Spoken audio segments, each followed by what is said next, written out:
Okay, so this one here, going to talk about Chicago. Now more than ever. Um, this is a great one. This is 113 minutes long. Came out in 2016. Um, so this pretty much, it's pretty much it's a documentary. Which I found was quite interesting. So pretty much it's about the true story of the rock band Chicago, spanning, it says, 50 years, from 1967 to present day. Um, so it pretty much starts off with how they formed, and stuff like that. So they formed in Chicago in 1967. Um, and later it's said about how the members of the band got together. And I think Peter Cetera, later on, so he didn't join them in 67. Um, all the members, I think, were there except for him. He came sometime in, I believe it was 1968, I believe. And talking about, about how they formed, and about their first album that came out, um, in that, which was, like, not many people do have that happen. Like the first album that came out was, like, I believe, double album, because at first they were called Chicago Transit Authority, they were known as. So that was a double album there. So that was kind of like a rock, because they were kind of like a rock, jazz fusion band. And then when Chicago 2 came out in 1970, that was another double album. And then we talked about Chicago 3. And then I believe, if I'm not, because they were talking about on here, that, I believe it might have been 69. 1970, either 1969 or 1970, that the members, I think, I forget which couple members it might have been, talked Jimi Hendrix, and Jimi Hendrix said that Terry Cat on this, they were talking about it on here, and they said that Jimi Hendrix was talking to them, and he said that your lead guitar player, Terry Kath, is a better guitarist than I am. And that's saying something. That might have been, I believe, 69, 1970, I believe it might have been around that time. But amazing, amazing guitarist. He is amazing. Not many people, when you talk about great guitarists out there, you know what I mean? You talk about Jimi Hendrix, probably Stevie Ray Vaughan, Eddie Van Halen, trying to think what other musicians, people like that, but they don't mention anything about Terry Kath, you know what I mean? As he was, I have to say, one of probably the best guitar players out there, that ever played. Probably one of the best, one of the best. It's so many. But yeah, speaking of this DVD here, so it pretty much goes to, starts off when they formed. And then about when they switched their name, they changed it for their next album that came out, Chicago album in 1970. They just didn't have it called, because at first it was called Chicago Transit Authority. So then they decided just to switch it to Chicago, just leave it to Chicago. So their second album that came out, Chicago, also known as Chicago 2, some people, recognize it as Chicago 2, and as well as Chicago. And then talking about that, how came up with the song 25 or 64. Interesting about how came together, about that. That was a great album. That became, I think that was kind of like their first big hit, if I'm not mistaken. But yeah, their first album was amazing. That album was amazing. Talk about the third album. And then I believe it was like in 1975, 76, that when Peter Cetera, I think it was Peter Cetera, they were talking about that he was writing all these songs and they were kind of like these soft ballads, you know what I mean? These kind of like, and I think it was Terry Catherine, whatever, the band, you know, they were just, they didn't want to do all songs that were like that. And I think they said something about Terry Kath was planning on doing a solo album coming out. That was like 77, 78, I believe. Um, but yeah, they didn't like the way it was going on with the, you know, with the songs and stuff like that later on, like in the late 70s. But later on, they were talking, you know, about that. And then when the late 70s happened, you know, 77, then they were talking about, get this, they were playing a gig. They were playing a gig. This was in 77, that they were playing a gig. And so they had the drums here, and they had, you know, the guitars. In the back, they would have kind of, it looked like a phone booth, you know, a phone booth. And on the top it says Snortatorium. So that's when they're playing, after, you know, take a break or whatever, when, you know, guitarist, say Terry Kath or whatever, takes a break, while the horns, you know, horn section is going, right? Like, while the horns are going, say, like, you know, Lee Loughnane was, you know, playing the horn, you know, horn section. So while they're playing, he would go in the booth, the Snortatorium, and here they would have the, you know, the lines and all that, and so on and so forth. And they would do that, and then he would come out and play guitar, and then the other members, couple members, you know, after a while, another one would go in there. Just unbelievable. I had no idea that was something. That's crazy. So, you know, talking about that, and then around, I think the shocking part was in 78. I think it was 1978. Yeah, January of 1978.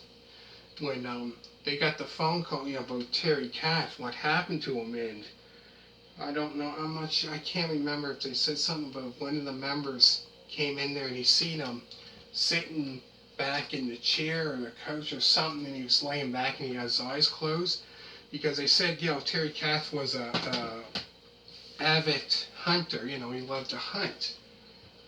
Very interesting, I had no idea. So here, you know, he was sitting there, and then all of a sudden, here he's cleaning his shotgun, and I forget, I don't know if it was the members from the band or somebody said, you sure you check that there's no, you know what I mean, with guns. I'm not really familiar with that, but, you know, the shells or whatever you call it. And he said, yeah, you know, it's fine, all of them are out or whatever, right? So he's cleaning his gun, and I guess he forgot that there was one in there. And all of a sudden he went like that, and then that was the end. And I think he was only 20, what was he? He was born in 47. I think he was like 30, almost 31. And that was kind of like a shock, you know, because they were kind of like been together, you know, 1967 until 70. That's almost 11 years. So they're kind of like, you know, the Wild Ones bands are, you know, together that long. They come, you know, like brothers. And then they didn't know what to do after that in 78. But they had the next album that came out in 78, which was Hot Streets. So then they were looking for new lead singers, and they finally, you know, got a new lead singer. But I found from, you know, Chicago Hot Streets to, you know, Chicago 13, those two albums, I have to say, weren't my favorite albums, because it would kind of got more into that kind of disco, you know, like kind of Chicago playing disco, like, you know, even though I shouldn't say I don't like disco, because, you know, I do like some, but Chicago, you know, with that, who knows, they probably, a lot of fans kind of thought, what's this? And they got a new, you know, lead singer there. And then they would go on later on and have other new lead singers play. And then they had some great hits in the 80s and that. I found they had some great, Stay the Night, that's a great one. And they had other ones. Then later, I think Peter Cetera left the band in the 80s sometime to start his solo career. But at the end in the 80s, it was pretty much, they said something about that it was mostly him writing his own stuff and then, or whatever, and they weren't liking that at the end. And then I think he quit the band or something. And then they got, another lead, new lead singer and stuff like that. But they did have some great hits, like in the 80s. They had some great songs. I prefer 69 to about 77, Chicago, that kind of me back then. Because Terry Kath, I found with him in it, it was more kind of rock. He had that soulful voice like Ray Charles. But amazing. Then when it ends, pretty much almost at the end, it shows him being inducted into the Rock and Roll Hall of Fame.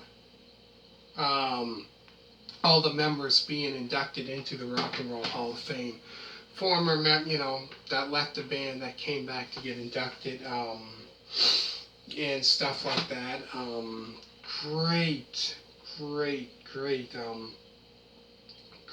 documentary. And they played their old songs, Saturday in the Park. They played that 25 or 6 to 4, stuff like that. And I found that's pretty much when it ended. That's from the beginning, which is great how it started off, how they started, and then it ended off with them being inducted into the Rock and Roll Hall of Fame. It was amazing. I definitely recommend, if you're a fan of them.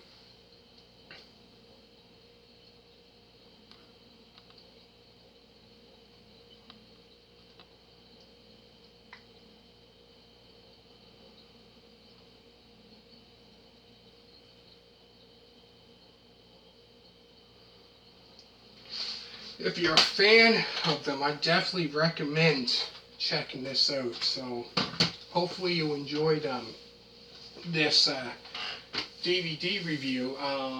So like I said on my other channel, 420 Express, I have DVD collection. So if you type in 420 Express music DVD collection, pretty much for that there I did 9 or 11 parts, something like that, I think.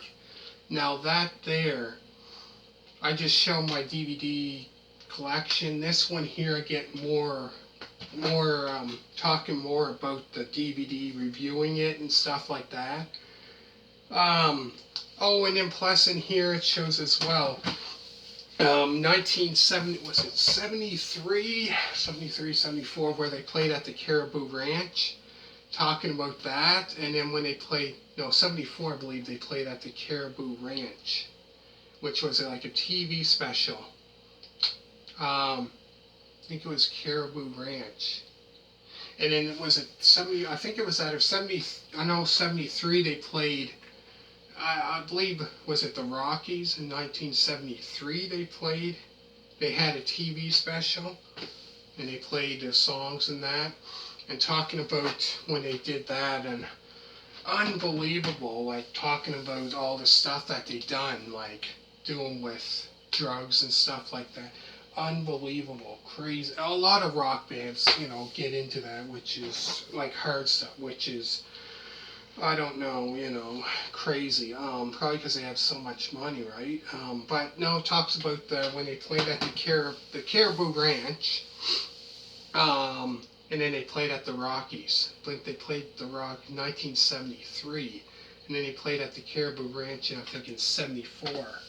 And talking about that, and so I found it was an amazing documentary. So hopefully you enjoyed it. Let me know what you think. I'm going to put down below all the album reviews of Chicago that I've done on my other channel. So if you type in 420 Express Chicago, all the other album reviews should come up. So I've done album reviews from their first album all the way up until Chicago 13. I didn't do their live and I don't have their live and great. They had the greatest hits. I don't have that. I just done their studio albums from '69 until '79, so I have only those ones. So if you want to check that out, and hopefully you enjoyed this review. Man, there was so much more to cover, but if I did, it'd be going on forever. But definitely amazing one to check out. This here is definitely. There's the back of it again.